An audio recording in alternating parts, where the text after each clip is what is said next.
Thank you.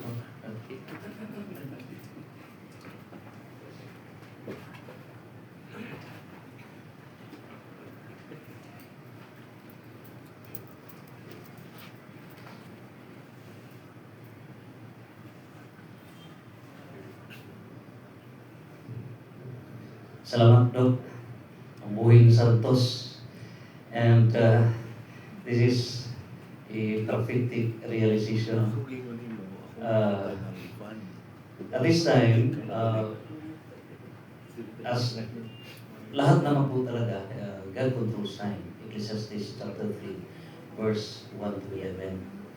And I represent the Catholic Faith Believers and also the Sangguniang Secretaries nationwide as having served as the former national chairman of the trustees, the trainings committee, and now the legislation committee.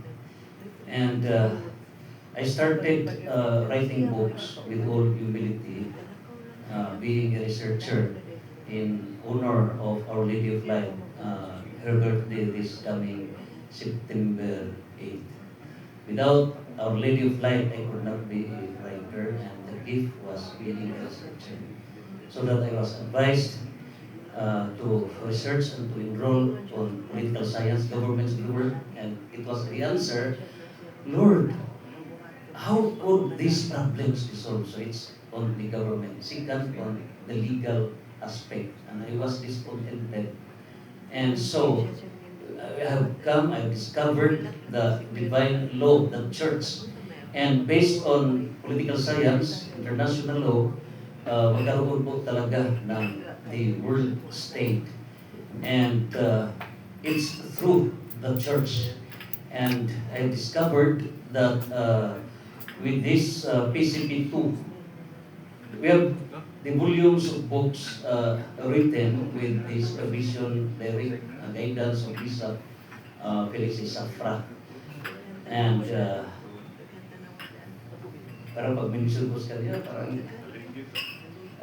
when I naggawa ko, he often supervised me, and this acts on decrease of the Second Plenary Council of the Philippines. Ito po talaga ang nag-defend na parang in defense of what I have written, the fullness of God's kingdom. Now this book, and after that, sabi niya, si Bishop Cabahog naman, during the time of Bishop Tumulat, siya lang nag-censor hanggang naging bispo siya. So, Bishop Safra guided me to proceed to Cebu. And through Monsignor Binghay, we have founded the Sunrise World Transformation, fighting against the 7 conditions of Satan's kingdom through the 7 conditions of God's kingdom. So with all the biblical supports, no, wala na pong panahon mag-discuss lahat. No? So hanggang doon naman from Monsignor Binghay to Monsignor Adelito Apilia, everything, we have 24 volumes, lahat na pinag-discuss and published. Hanggang nag-Nihilubstadt, then imprimatur with, instead of Cardinal Vical, through Bishop Safra. So nandoon talaga. At ito ang book, Divine Constitution of the Christian Kingdom, is a summary na of all what I have written. And maliban sa mga ibang mga libro ng government, which we have published. So, sabi ni Dr. Rene, dala ka ng 25 books, bigay mo sa lahat. And then I believe that with this is a prayer that His Holiness Pope Leo XIV, binigyan ko na siya sa copy at saka yung si Archbishop Papalansyo to the Philippines, nandoon na rin. And then through sa ni Reverend Father W. Vicano, with the national president. Sabi po is a dream na we shall have the 22nd Ecumenical Council, and praying that it will be done in the center of Asian Christianity. And after that, Dr. Rene called me up, attend the leaders meet in Cebu City. So, para nakita ko, ano pa talaga? So, sabi niya, kayo na ang last. So, I really believe this is a warfare talaga.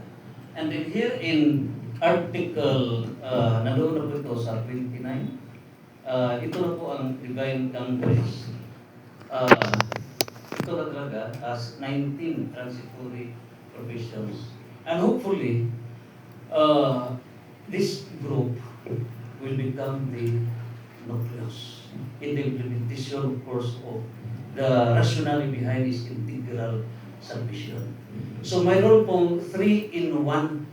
This is from federal state, continental state, the world state, in the evolution of states. And it is the church, pursuant to Daniel chapter 2, verse 44, that God has to establish His kingdom. In the PCP ito, nagsabi po, with 1991, we live now in the in-between times, between the kingdom that has come and the kingdom in its fullness. And the overall work is based on Revelation 4:5, 5:6. Ito po 7 eyes of the 7 spirits. And we have formulated here the 7 conditions in the fullness of God's kingdom. And it is, that's in general talaga, yung full preparation in the second coming of Christ. So, ibigay ko sa iyo, and it is the Holy Spirit that arranges everything. Dr. Rene talaga. Siya po talaga ang third atom. And nakita ko naman si my idol ko, si Honorable Gonzales. Nakita ang mga buhing santos. Of course, ito din siya. No? So lahat na po ito, I have attended the National Pro-Life Summit, lahat na po. All the mysteries. First na sulat ko yung 24 volumes, another 24 volumes, another one. Mayroon pong, ang sabi naman sa National President namin, si Ryan Melano, sabi niya, yes, the Pope can convene for the 22nd Council, provided we can have the reasons. Ano ang over reasons na kinakailangan? Kaya nga, nagsimula na ako nagsulat last year pa. Pero si Father Darwin sabi, please write down all my experiences sa exorcism. So na-finish ko. Dr. Rene naman, marami siyang overall siyang resultan ko talaga. So kaya pinag-insert ko lahat na lahat. Kaya after this, hopefully, Catholic faith defenders defend against Satanism, do all sanctifications, see if they does. So yung book na ito is Conquering World Deceptions. Lahat ng mga deceptions. Lahat. You are all in big saints. At saka Archbishop Ramon Aguilas, no? Bishop Crisosto Catillas, patay naman si Bishop Arthur Vasquez. At 6 o'clock, March 23, 2024, sabi niya, I pray for you, the church. Paragraph 675. Kaya nga, nakita ko naman na more than 99% yung laigo. Not less than 10 bishops convinced me to become a priest. But my colleagues, not less than 60 priests convinced me to be a priest. But my colleague is not an ordained priest, but a common priest. Kaya, now is the conclusion. We have laigo, submit, and sabi ko Dr. Rene, look, I will be retiring. I should serve fully. Sabi niya, next year na. So kaya nga, ito na, through Dr. Rene, siya na po ang binigay ko na ang mga around 10 copies na. Dito na lang, wala pa sa Dr. Rene na ang binigay sa inyo. And then, mayroon na akong pinapropose ko ni Dr. Rene. We have the Trinitarian Millennial Training Center. Mayroon kaming training sa safety sa Bohol. every Friday. Ang mga graduates yan, every Tuesday sa Speakers Bureau training, no? SBT. So, dito lang ako sa every Tuesday. And pursuant to paragraph 222 of the Acts and Decrees of the Conciliar document of the DCP2, that every parish should have the group of Catholic faith defenders seminars. So, according to the Director of Postulancy, Father Chris of SPD, of which ang pamangkin ko is third year naman, no, sa SPD. So, sabi ko niya is overall social media, its evangelization, and the evangelization, ito naman sa CFD, at pagkarami center po sa Bohol, sa pamagitan ni Father Darwin. So, totos talaga, and this group is the nucleus talaga, integral sa mission. So, ito na nga ang bibigay ko sa inyo. And I have to offer with my guidance. So, ito na, ibigay ko na sa inyo yung pitong yugto, Bisaya, modules, paghahari, Kristo. Sabi ng Dr. Rene, all other Protestant religions, 49, we have 49,000 Protestant religions, they are all fighting. But, sad to say, we need reinforcement talaga. So, ito na nga talaga, ibigay ko ka, Dr. Pitong mga yugto in reigning God's kingdom. Ito po, the reign of Christian kingdom.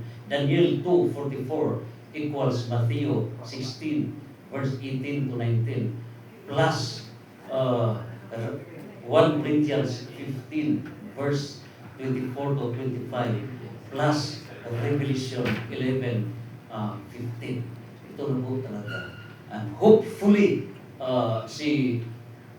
kami naman, we were praying in Our Lady of Light, it's Israel na. Now, sabi naman, walang sa baba. So we prayed. Nagdasal kami ng church, no? We offer everything. Iyan nangyari, from America. I asked the Lord in my morning prayer, and what second mystery naman, sabi sa Panginoon, Augustinian Press. Aba, si St. Augustine is the author of the City of God versus City of Man. Ito na po talaga.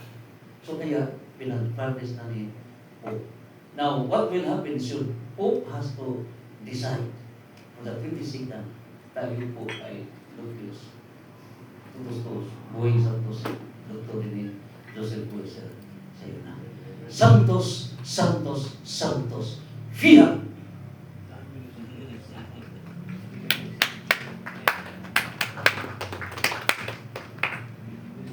Thank you very much, Dr. Brother Page, for that insights and opening our eyes and mind also the importance of our struggle these days.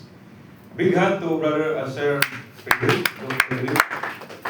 Okay, so at this point in time, again, my dear brothers and sisters, let us go down deeper para sa ating open discussions later on.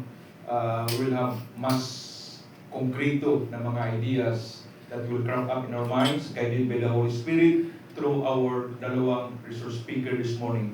The first one will be delivered to us by our beloved former Defense Secretary of the Department of Defense, no other than Sir Norberto Gonzales.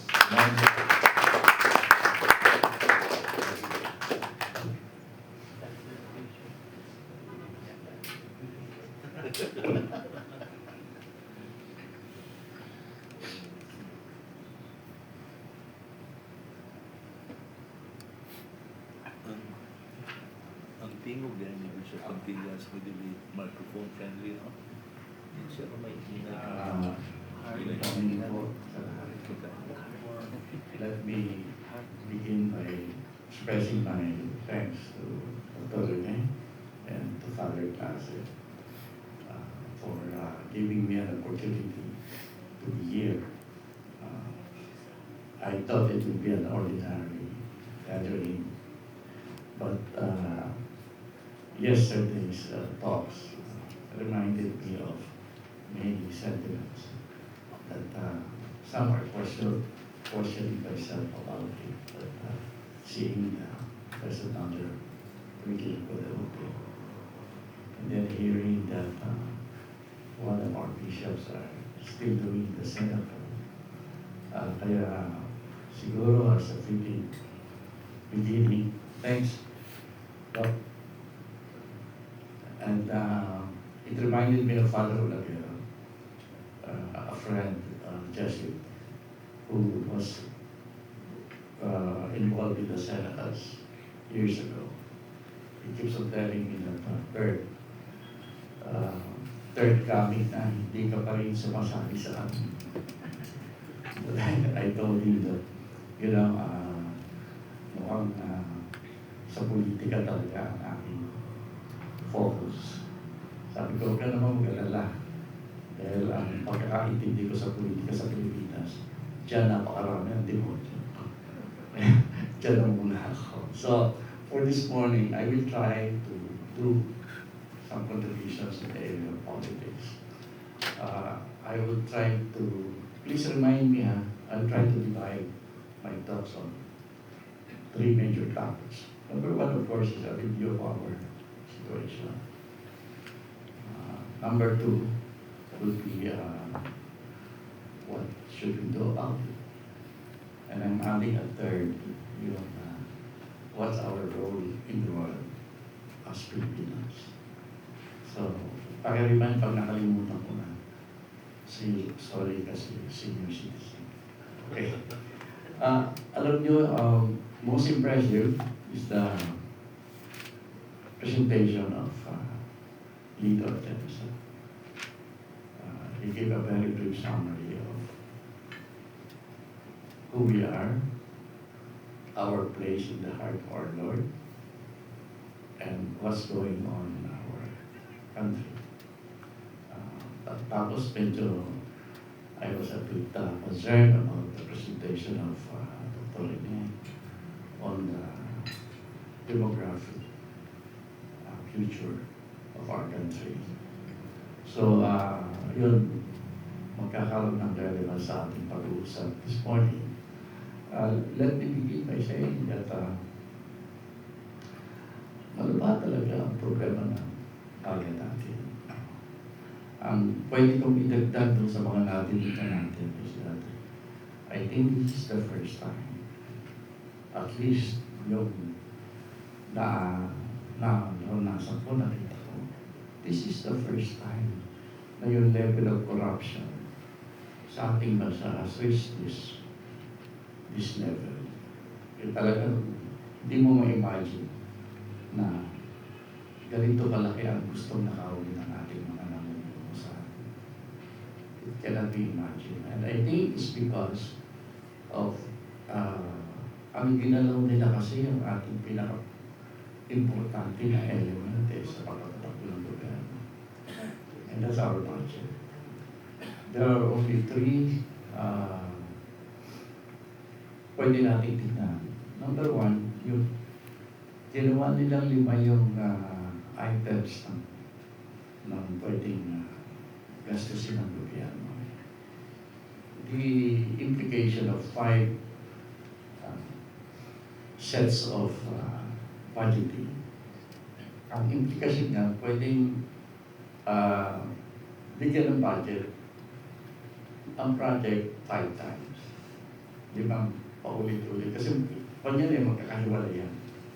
Kaya kung i-audit man yan, nagre-reklamo ako yan ng panahon namin yung double budgeting. Yung may mga politiko tayo na gagawa ng isang project. I-implement yan ng tunay. Walang kaki-paki galing sa port barrel niya. Ibibigay sa isang institution or groups of persons para implement. And normally they will implement this. Talagang wala kang makitang butas. Ang trick dyan is isasama naman doon sa regular budget, the same project. Kasi nakita mo na maganda kapag nag-investigasyon ka, makikita mo, wow. Nagsasabi ang bait fully congressman kasi fully implemented. Ay hindi nila alam, mayroong second budget on the same project. double budgeting. Ngayon, 5 beses. 5 kinds of budgeting system. Tingin ko dito, nagkakagulo yan ang talagang conspiracy na sa pag-prevent ng corruption. Number 2, ito malungkot din kasi maraming nasa budget na unprogrammed expenditures. Ibig sabihin, hindi alam ko saan gagamitin basta meron ng budget. Ibig sabihin nga ng 2 things, no? Unprogrammed. So, bahala na yung mga usap-usapan sa loob. Paano yan? And number 2, which is more painful for us, pagka unprogrammed, ibig sabihin, hindi alam ang gagawin. But and napakalaki ng unprogrammed budget natin sa kasalukuyan. Meaning na yung mga politiko natin, hindi na nag-iisip kung ano gagawin para sa bayan at para sa ating kinabukasan. Ang program basta gagawin na lang nila yung paano naisip. Ito, palito, official, it's in our budget. Yan isa sa tingin ko na nagiging reason bakit ganito ang level ng corruption. Number 2, yung ito, kampo namin nung kami when I was member of the cabinet, we were questioning the fact na yung nasa executive, top level positions, kailangan we have to divest everything that we have para walang, sabi nila, para walang bias. We have to divest. Alam mo, divestment means medyo mabigat. Kasi pag nag-divest ka, meaning ililipat mo yung assets mo. With actually, you pay taxes. Pagkatapos mo sa pwesto, gusto mong ibalik yung asset mo sa sarili mo, magbabayad ka ulit ng tax. Kaya malaking damage siya. Runs into hundreds of millions yung sa mga nag-cabinet na mga mayayaman. Kaya sabi ko, yan is one occasion to encourage secretaries to collect something to at least cover the taxes that they will be paying. And bakit ang member of Congress exempted? Members of Congress can conduct business, can be employed in anything. Walang prohibition ang legislature. And it reminded me that kung mangungopya tayo, sana pinukompleto natin. Kasi yung provision na yan sa legislators, nasa practice yan sa mga Nordic countries. You know, in Nordic countries, hindi full-time ang maging member of parliament. There's certain number of weeks lamang na pwedeng mag-serve at allowance lang ang tinatanggap. But they're allowed to seek employment, to engage in business. Sabi ko, pinupili yata sa Nordic countries yun, allowed to have other employment, to conduct business, pero hindi sinunod yung hindi permanent ang mag-serve sa legislature. Lang, allowance lang ang tinatanggap nila. I have attended many other sessions as observer. Nakikita ko how simple members of their legislature. Grabe talaga ang epekto ko kay Nasan.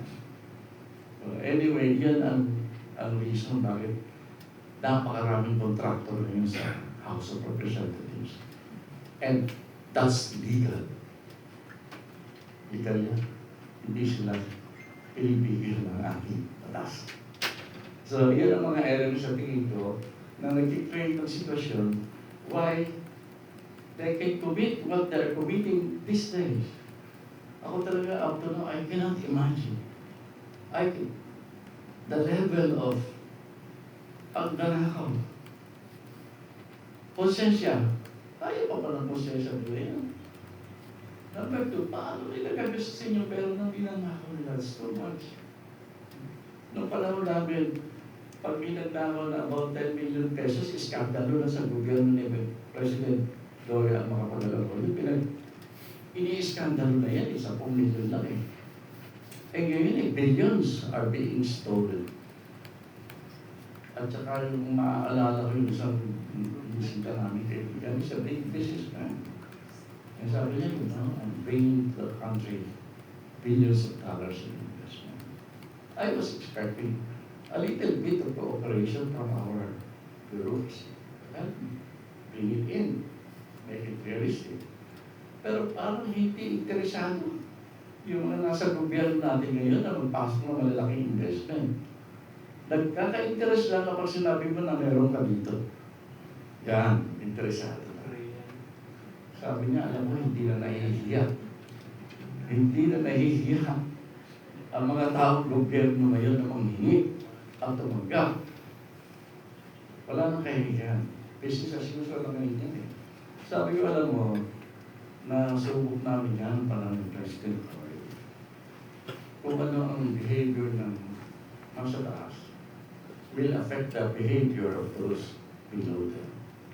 Noong panahon ni President Roy, lahat ng politiko, mga opisyalis ng bureaucracy, nakikita nila si President Roy, lagi nagro-rosary.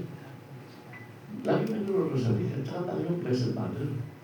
If you remember those who were already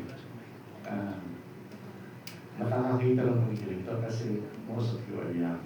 Baka hindi na, baka maliliit pa kayo ng panahon namin kay President Roy.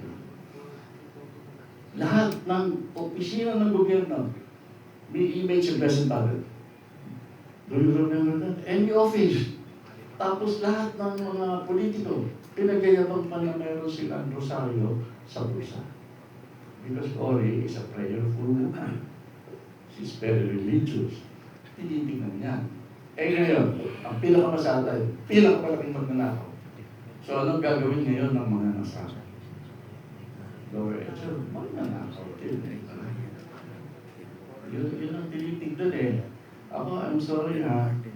I'm normally a very moderate person in using language. Pero ngayon yung pagnanakaw, sinasabi ko na ngayon, nahihiya ako pag binabanggit ko yan. It's not proper anymore to say that the highest officials of the land are robbing our people, plundering our wealth. And we have to say this already. Hindi ko na mapigil ang sarili ko. Siguro sabi ko naman, hindi na alam. Baka hindi naman ako ikulong kasi senior citizen na. But this is the reality. Na talagang kaya ganito ang buhay natin. Sobrang na ang pagnanakaw. Sobrang na. So, at hindi na nahihiya. Tapos yung pwede pa sana natin ma-check ng konti yan. Eh, sabihin ko sa gobyerno natin, they are really weaponizing even the instruments that we can use to check corruption. In fact, I have been trying to remind our people, or remind those in authority, that please, huwag niyong alisin ang mga avenues para ang taong bayan ay makapag-protesta o masabi o magreklamo. Kasi one by one, the official and unofficial in the traditional mechanisms, instruments na pwedeng gamitin ng taong bayan para makapag-express ng kanilang protesta o pagreklamo sa nangyayari, isa-isang tinatanggal. Do you know that the office of the Ombudsman, for example, is the last resort that we have to file cases against those in government?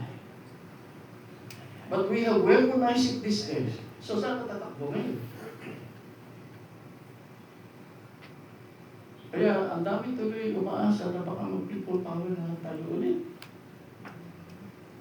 Kasi wala na eh. Kaya ako nga, I'm praying. Sana maisip namin ng taong bayan ay people power.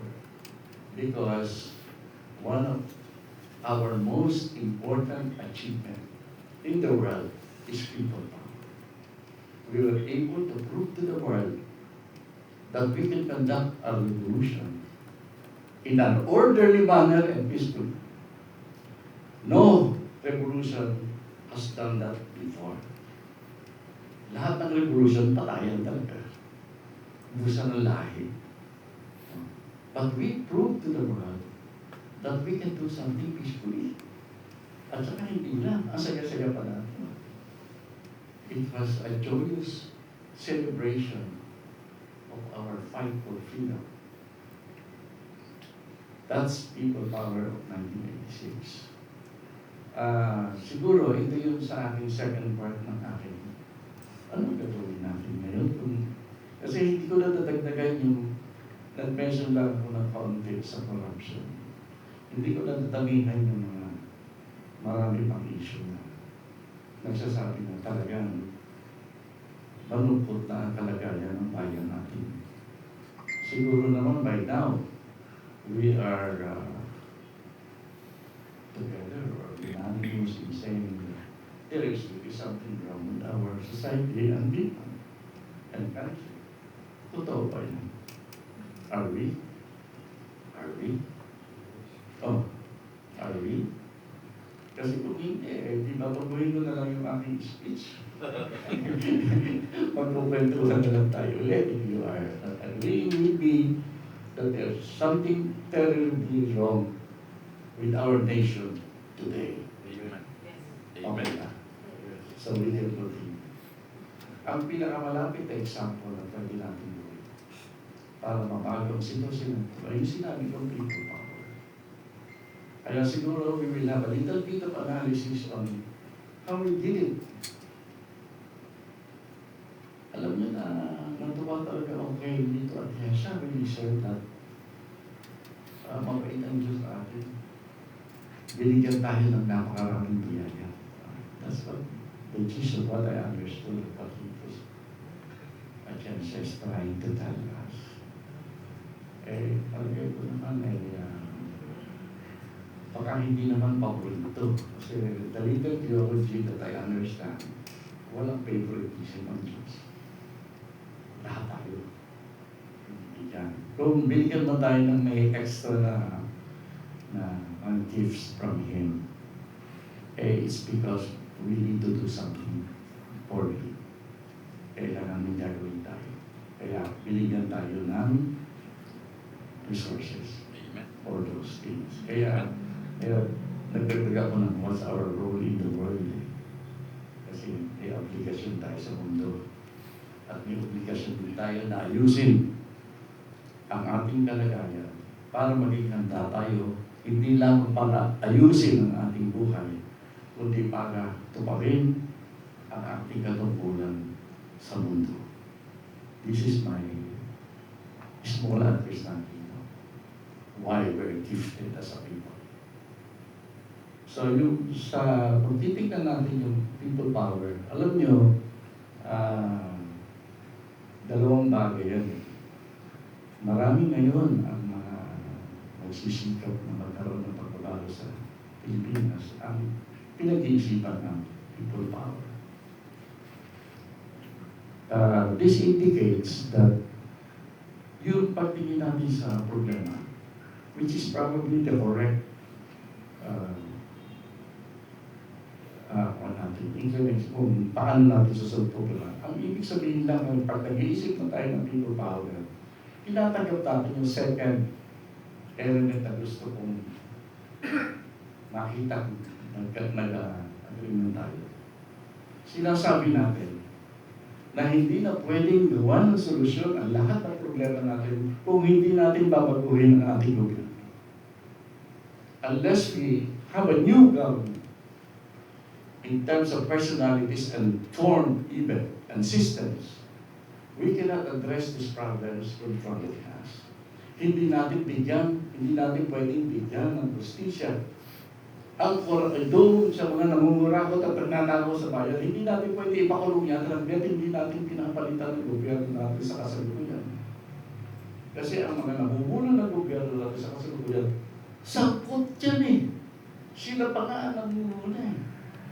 Can you imagine our own Congress designing a budgetary system that makes stealing legal?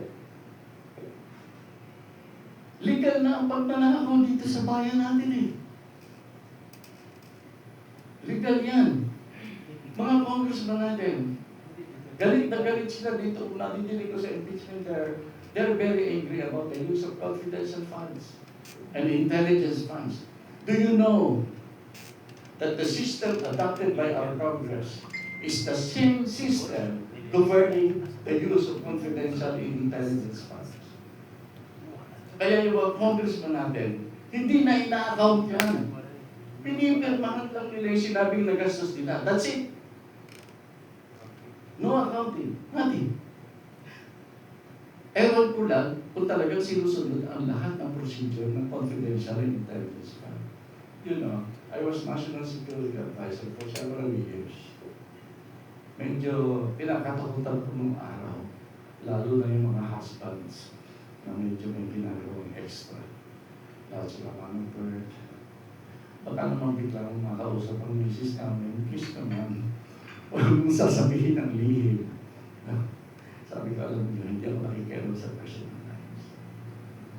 Pero kung may ginagawa kayo masama sa gobyerno, sa ating lipunan, magmamanda kayo. Pero yung mga extra nyo, hindi bahagi ng kutungkulang ko yun, no? Pero mga nakakapwa ko kabinete, talagang lagi akong kinakausap dyan. Anyway, I'm just telling you that I have a little bit of experience when it comes to confidential and intelligence funds. Alam mo talagang mukhang madali na gamitin ang intelligence confidential funds. Alam niya ng ating members of Congress at ginagamit nila yung process. Pero may isang process na palagay ko hindi nila ginagawa. Ang katotohanan, ang confidential intelligence funds are also being accounted for. Merong resident COA ang bawat major intelligence and confidence. Yung gumagamit ng intelligence. May resident COA yan. Nandiyan ang COA. Tumutulong sa pag-a-account ng pera. Of course, aliases are there. Pero may isinusobre lahat yan. It's lahat ng accounting process lahat. It will be put in envelopes. It will be sealed and deposited in a special vault in the COA. And you cannot open that envelope unless you have a court order. Kaya kung pabubuksan yan, butak sa korte. And the court will decide whether envelopes can be opened or not. And dito sa atin, tinitingnan ko nga na kinakausap ko yung mga ibang, yung mga intelligence practitioners. Because they're giving damage. Yung ginagawa nyo sa kongreso natin, kung ano yung mga pinagtatanong, sinasabi, asking things to be legal, we are damaging our intelligence forces, our intelligence system, at a time when the nation is truly in danger. Alam nyo, hindi biro yung hinaharap natin pangalan. Hindi biro yung threat ng gera sa Pilipinas. Hindi yan biro.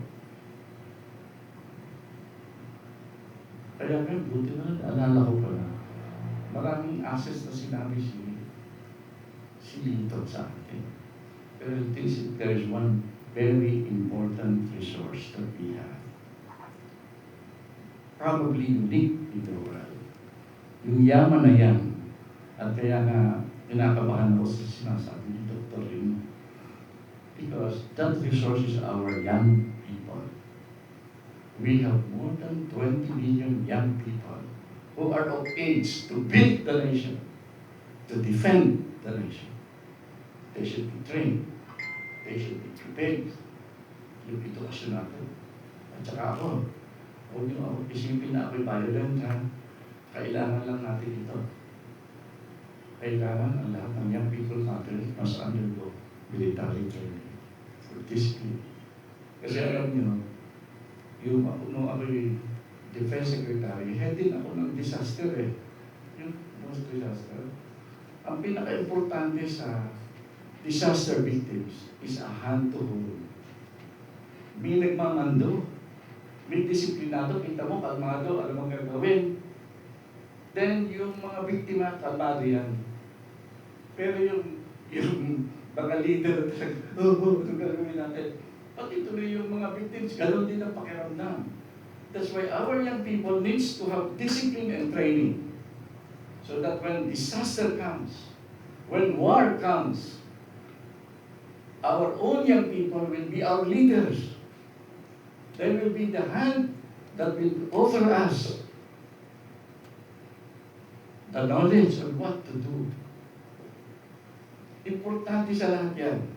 Eh, imagine we have more than 20 million now. At talagang totoo pala yung sinasabi ni Dr. Rene.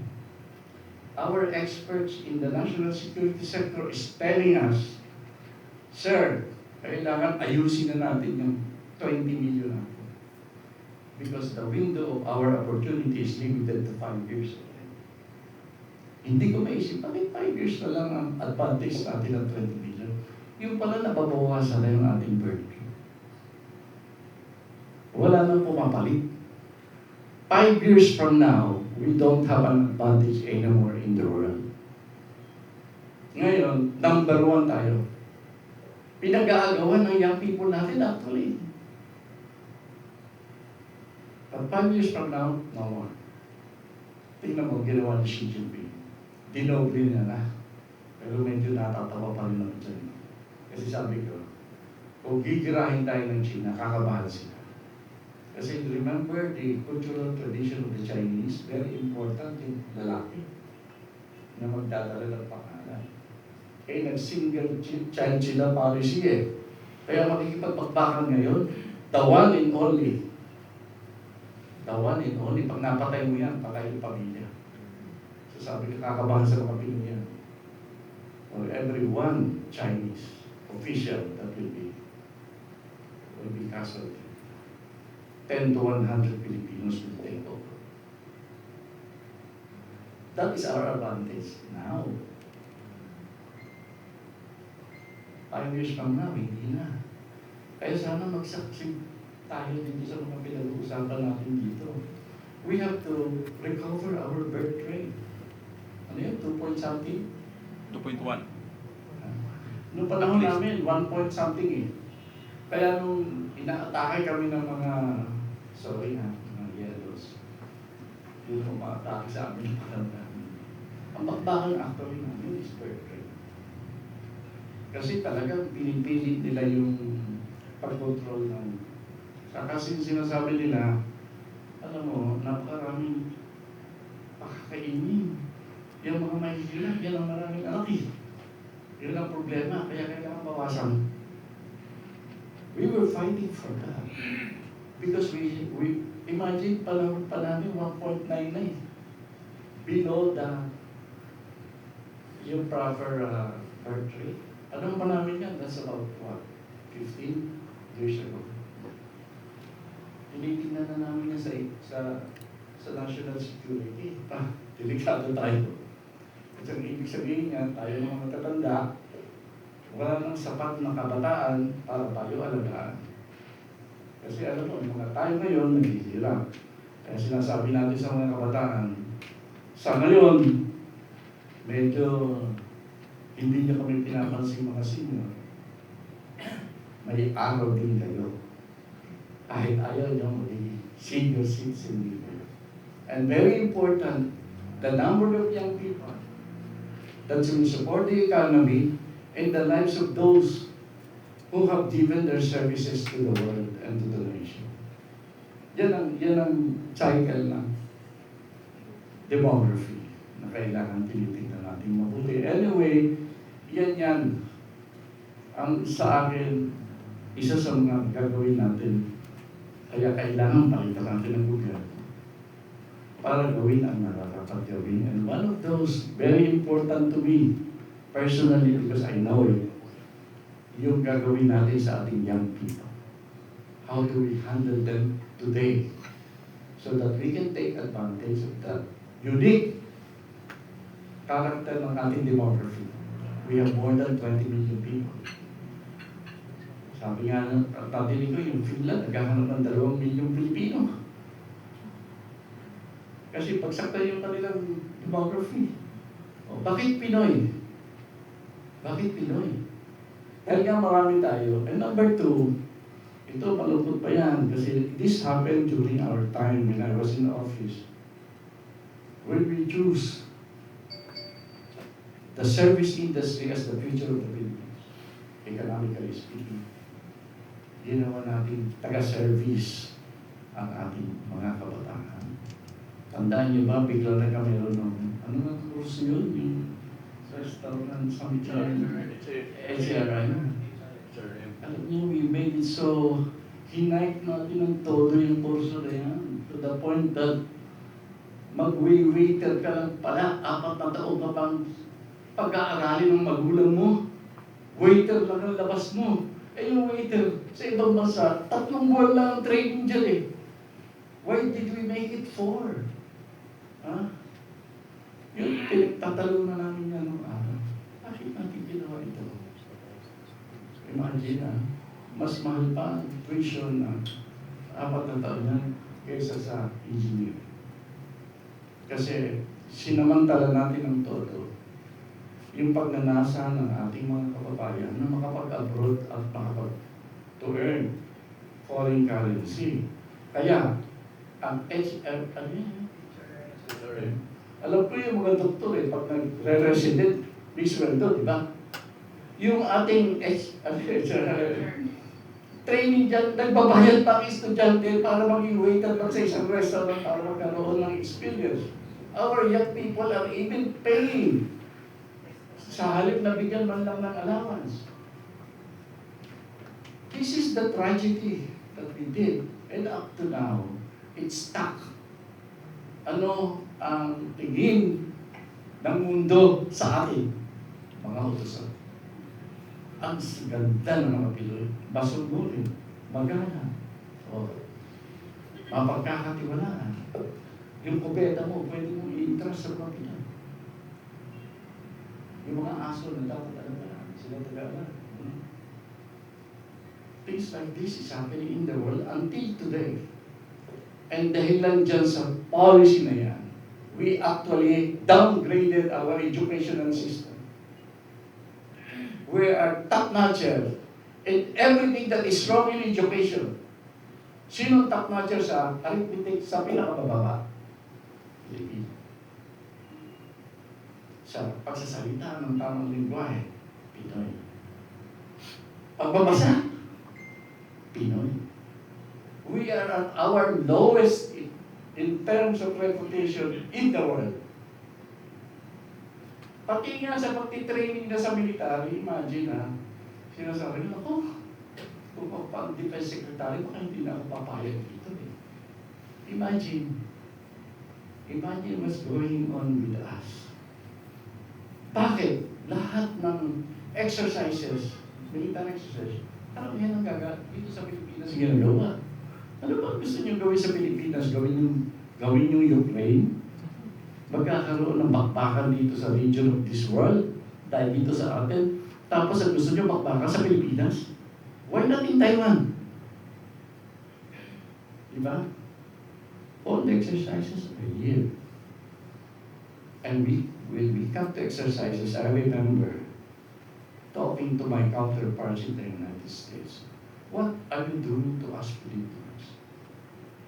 Yung mga sophisticated weapon system, alam niyo ba, bawal sa Amerikano ang magpaputok o gumamit ng sophisticated weapons in the Philippines.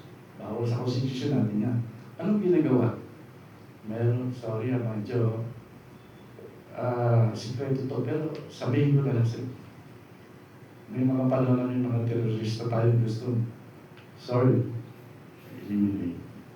So we did yung PCI na very well yun, precise. So mangyayari, merong ceremony somewhere. Kasi hindi pwede magpaputok ng Amerikano. Pero sabi na, hindi nyo naman alam kung paano paputokin yun. So merong switch.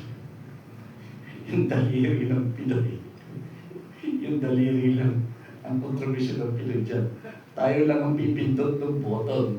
The Americans will arrange yan. Pag may sisal, etc. Please push the button. That's our only rule. Bakit naman? Why? I have been asking for F-16s during my time. Ano sabi sa akin ng CIA? Sir, cannot be. Why? Why? Are we not partners also in the defense of our part of the world? Yes, you are. But you know, you guys, You do not know how to maintain equipment. You will just, sisirain nyo lang yan. Why are you giving us F5? Pinaglumaan ng Second World War and you're not giving us F-16. Ngayon, hindi na F-16, may F-18 na po, ano na yan. During my time, F-16 is the best. Why are you not giving us? No, you gave 2 squadrons to Spain. Binigyan nyo ka ba? Kami kahit isang F-16. Ano binibigyan nyo sa amin? UV helicopters. Yung pang pinakalumang modelo, ano binibigay sa atin? Why? Kaya ito mga balikatan, siguro ko medyo nag-repair sila ng konting image. Nagpakita, tuwa ako yun. Nagpaputok pa ng SMAR. The most sophisticated missile. Tuwa na sana ako eh. Baka Pinoy ang nag-aalis ng target. Then I realized, this missile is for testing pa. Hindi pa adapted. Ginagawang experiment dito sa atin. Oh, sorry ha, alam ko, marami sa inyo sikat ang Korean drama. Pero, alam mo ginawa sa atin ng Koreano? They built a fighter jet. They sold it to us. And I asked the Korean Air Force, hey, you're selling us these jets. Are you using it in your own Air Force? Not yet, it's still experimental. So you are using Filipino pilots to die for your experiments. First model ng Korean jet, tayo. Tuwa pa tayo kasi bargain. But we're being used for experiments. This is our position today. Kaya kung may mga iisipin tayo para sa gagawin natin, I would like to ask you that whatever we plan to do, we have to accept the fact that we will have to do it ourselves. There is no influence in the world that will trust us. Ang yabang-yabang natin. Pero kahiya-hiya tayo sa mundo eh. That's why whatever we will do to recover from the situation we're in today, we have to do it ourselves. And we have to do it in a manner that will be admired in the world. Yung people power natin, alam ko admired yan. Na-admire yan. I was in Spain when this happened. And for the first time, kasi ang tingin sa Spain noon, natawa pa kami, pareho kami excited ni Father Integra sa Madrid during those days. One time we were walking in the street, and I made a mistake of not using the sidewalk. And one fast car passed and said, "Pero!" Sinigawan ako, pero. So, Father Integra, ano bang ibig sabihin ng pero? Aso pala yun. Dogs. Sabi ko, Father, dog pala yung pero. Pag pumunta ako sa grocery, ang binibili ko bigas, at saka yung karne, para los perros. Ano yan? Para sa mga aso. Sabi ko, ang sarap-sarap na nilaga yung mga buto ng baka, di ba? Sa Spain pala, para sa aso yun eh. That's my favorite. Tsaka mura pa. Para los perros. Tapos yung bigas sa Madrid, hindi lang kinakain yung bote lang bigas pag broken. Hindi lang kinakain yun ang binibili ko kasi mura hindi. Hindi ko alam para sa aso yun. Anyway, this is how things are, how we are. So yun ang sinasabi ko lang. For the second subject that I want to discuss with you, whatever we will plan to do it ourselves. It should be dependent on what we truly have. Huwag tayo umasa, natutulungan tayo ng iba. Meron na tayo isang experience, that's people power. Ang problema natin ngayon, ang daming gusto gumaya sa people power natin dito sa mga kababayan natin na gusto may pagkaroon ng pagbabago, people power. But there are certain elements there that is most essential, that may probably those who did not really experience people power have not truly understood. Number one, the rule of faith. Maraming nag-people power hindi nakakaintindi na nag-pretend lang na umaattend ng misa. Kunyari nagdadasal, but they don't know the reality of prayer. Yung people power would not have succeeded without prayers, without the true dedication of our religious leaders. Our religious leaders were present. Kung hindi ako nagkakamali, bata pa si Archbishop Arguelles noon. Naging leader yan ang nagmamarche ng araw. But the element of prayer, yung complete belief that God will help us. The Blessed Mother will be there. Ramos is a Protestant, but he was embracing the Blessed Mother.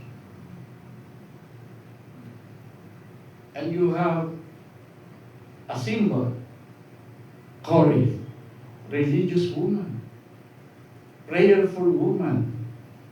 Kaya hindi po pwede yung mamumuno ng people power ngayon kung wala yung elemento na yan eh. Two things, belief. Number two, the right person.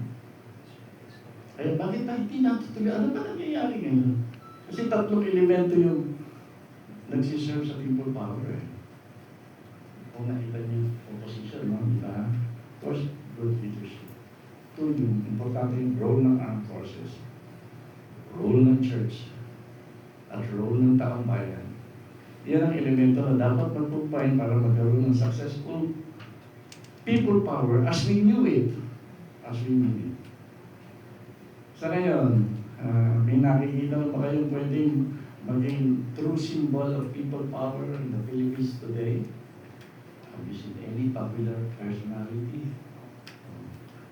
Then, by God, you have to create one.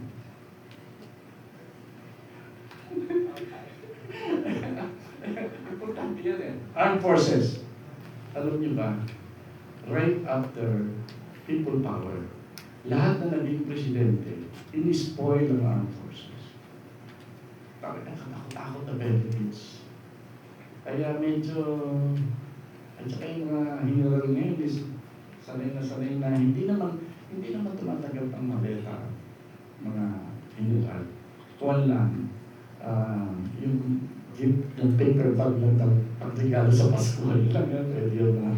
Yun lang na tinatagalan sa isang brown envelope. Natatanda ko mga general natin pagka lunch. Pag-uwi lahat yung nakatip brown envelope, yan, 300,000 yun. Those are the practices. Yan, lumaki yan. Lalo, problema yung pulis. Anong pinakamalaking problema ngayon sa Camp Crame at sa Camp Aguinaldo? Anong pinakamalaking problema? Traffic. Kasi halos lahat, kahit na ordinaryo police official, may kotse na. Kaya katakot na kotse sa loob ng kampo ngayon. Ay nagtataka ako eh. Anong ginagawa mo? Crame at Camp Aguinaldo. Why are the walls so high? Why are they separating themselves from our people? Why? Anong sikreto kaya ang itinatago nila sa loob ng kampo? Baka yung mga kotse. Ayaw ipakita. Anyway, these are the, tayo titignan natin, kailangan tayo may leader na katulad ni President Cory. Kailangan ng armed forces. Alam niyo ba, kami kasalanan ako ng kaunti dyan. Because during our time, ano pa ni Cory kahit hindi pa ako sekretary, kasi medyo malapit ako kay President Cory, so I'm able to give advice. What we're telling the armed forces is this: kung magkukulita kayo, make sure you succeed. Do not engage in any coup that will not succeed. Tingnan nyo nangyari kila Hunasan. Lahat ng kudita nila, talo. But look at the effort of Angie Reyes, for example, of General Ramos and Company. They succeeded because of one reason. They engaged the entire armed forces as an institution.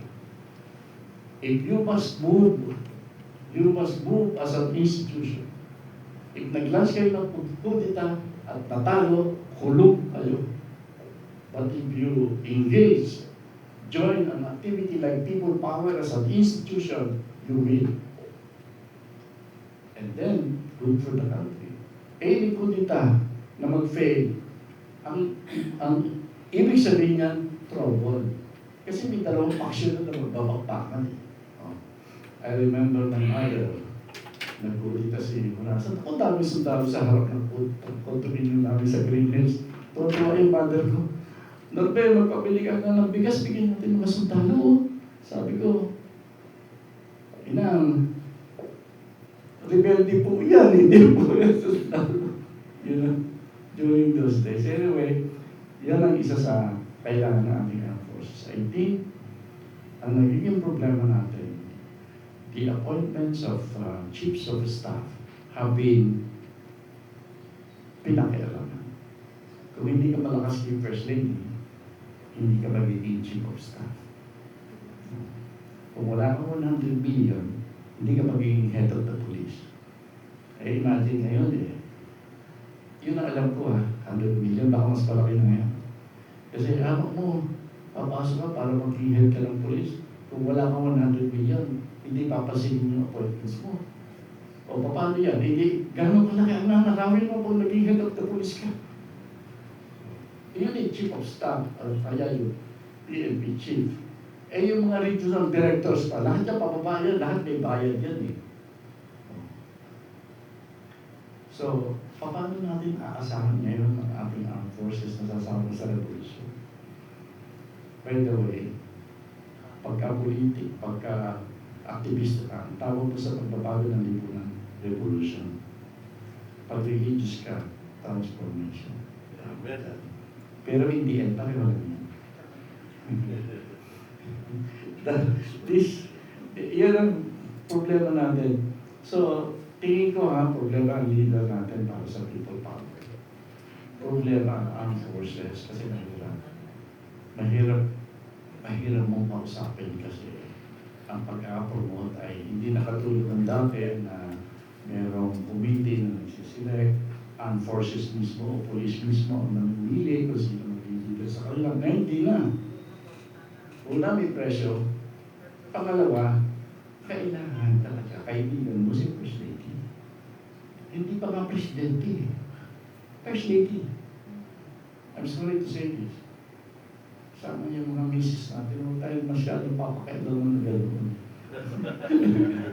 Sa akin, di ba sobra eh? Sobra. This is happening to us today. Kaya mahirap ang elemento ng armed forces na sasama sa people power. Our own people is the next. Are we ready? Alam nyo, yun lang ang naiisip ko ngayon eh. I think I still believe in peaceful change of power.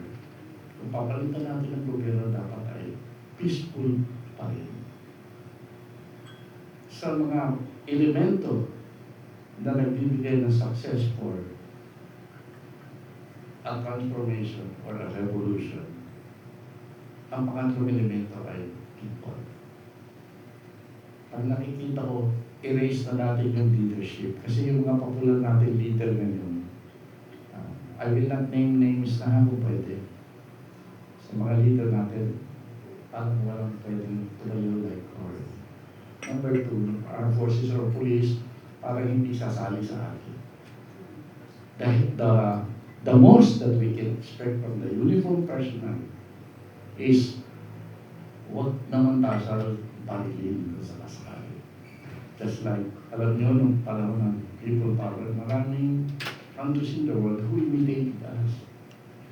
One of them is Myanmar. Pero tayo, di ba, dahil nandiyan lang pala yung mga padre, holding hands, with flowers, in merienda. At hindi tayo binabaril. In Myanmar, they use 50 caliber machine guns to make the rallies thousands died and they failed. Ngayon, siguro pwede natin asahan lang sa ating mga uniform ngayon huling ay huwag tayong barilin. Kung hindi man sila sumali sa atin, huwag na lang tayong barilin. So, yan ang nakikita natin. Sa taong bayan naman,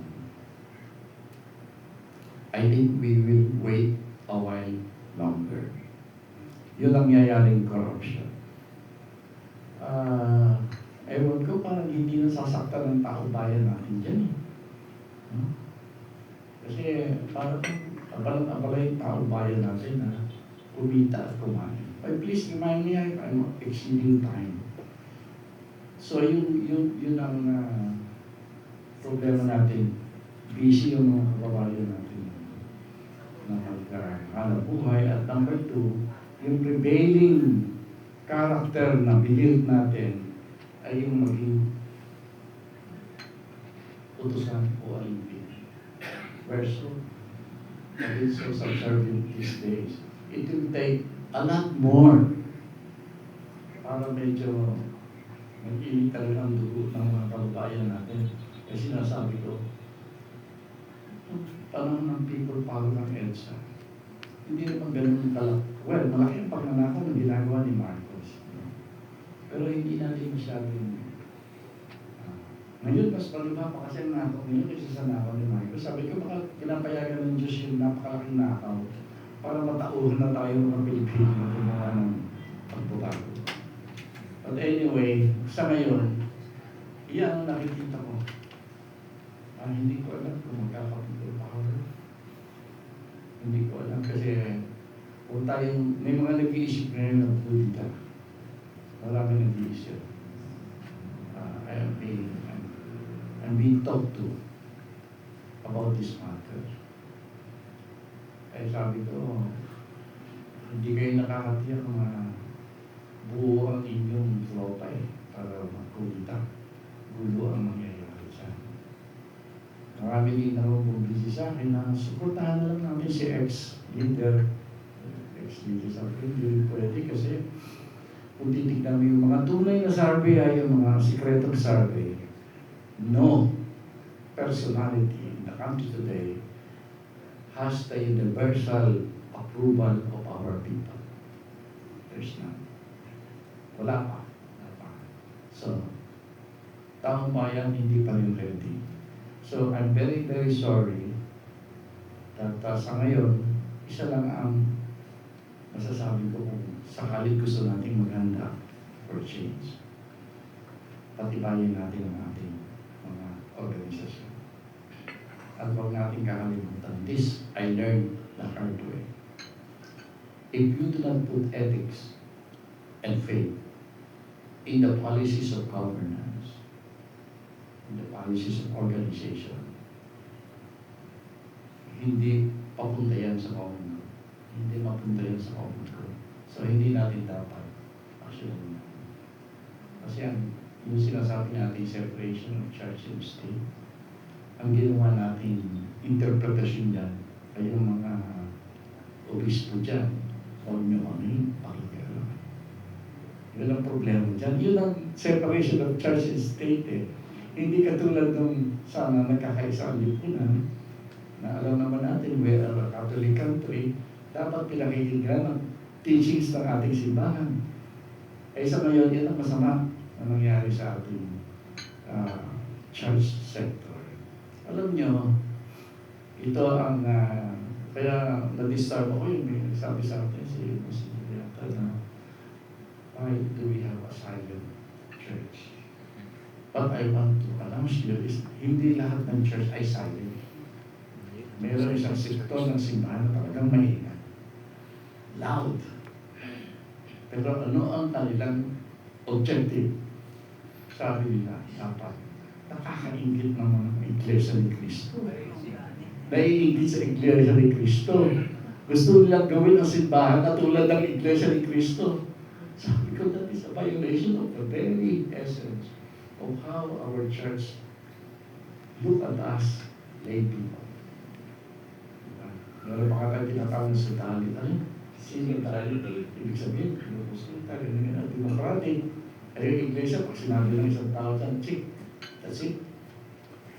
Doon na iingit ang ilang elemento ng ating simbahan sa kasalukuyan. To the point that they are even infiltrating, setting aside authentic moves of lay people. Yan, meron tayo yan. May cardinal yan.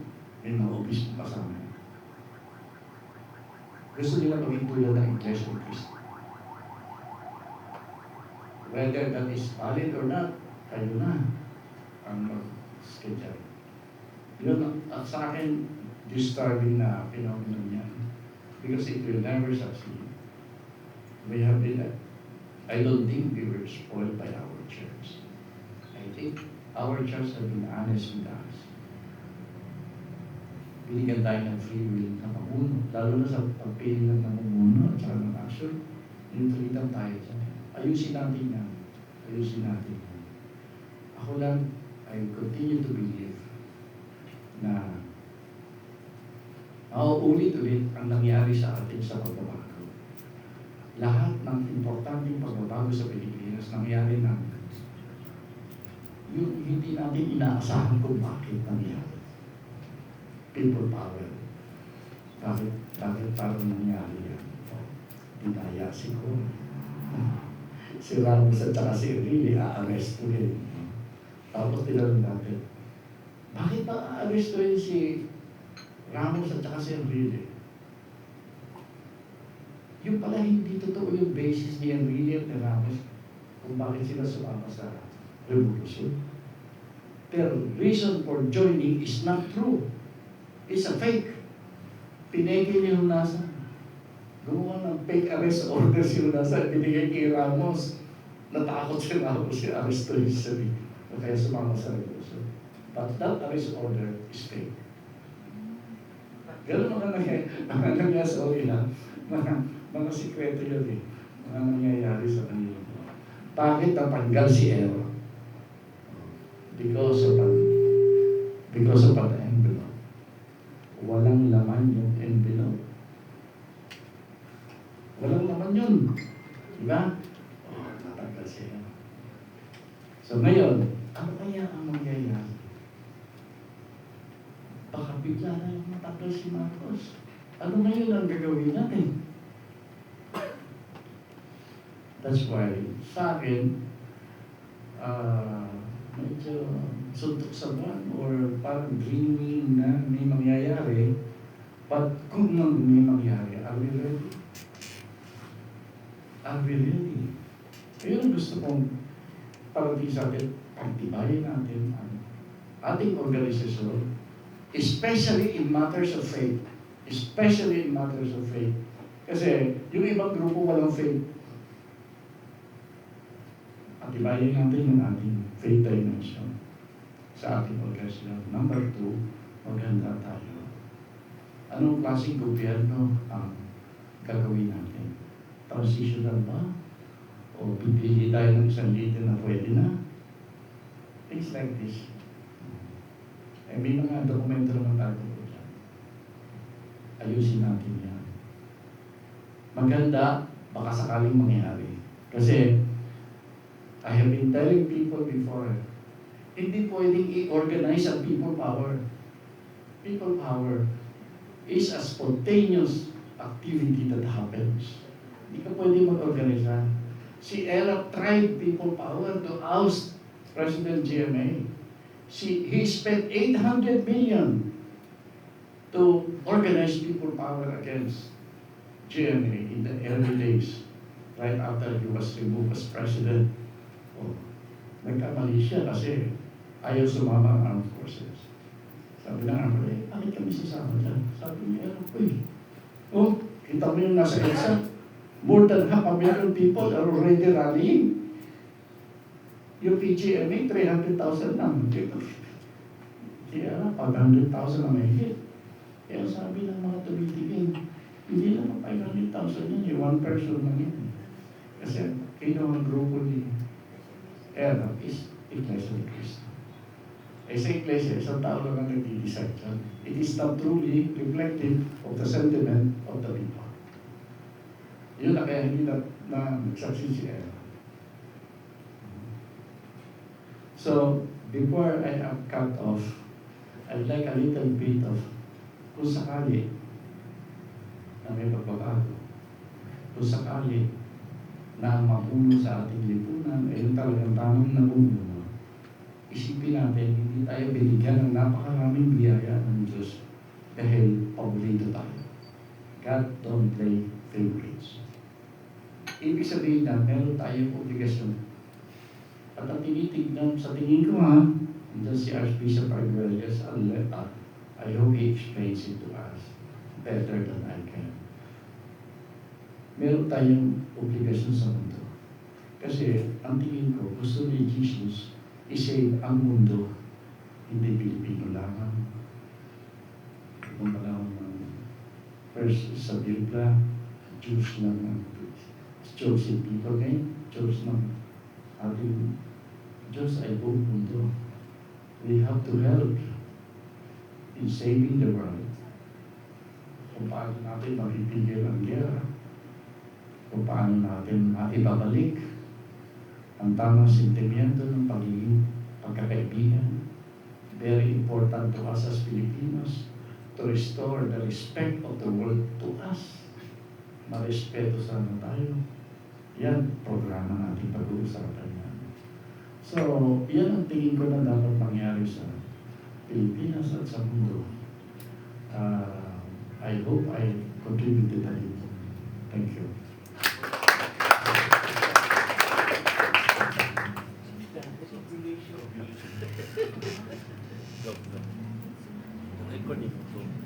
Thank you very much, sir. While I was listening from the beginning to end, where all of us are talagang overwhelmed. And so many of us already started imagining, ano gawin natin? Kaya ba natin? Well, we are not apostles of Jesus, not 12 lang sila. But if we do believe, if God is with us, we are in the majority. Amen? Amen. So, while waiting for the snacks, may snack na kita o we proceed to our next speaker?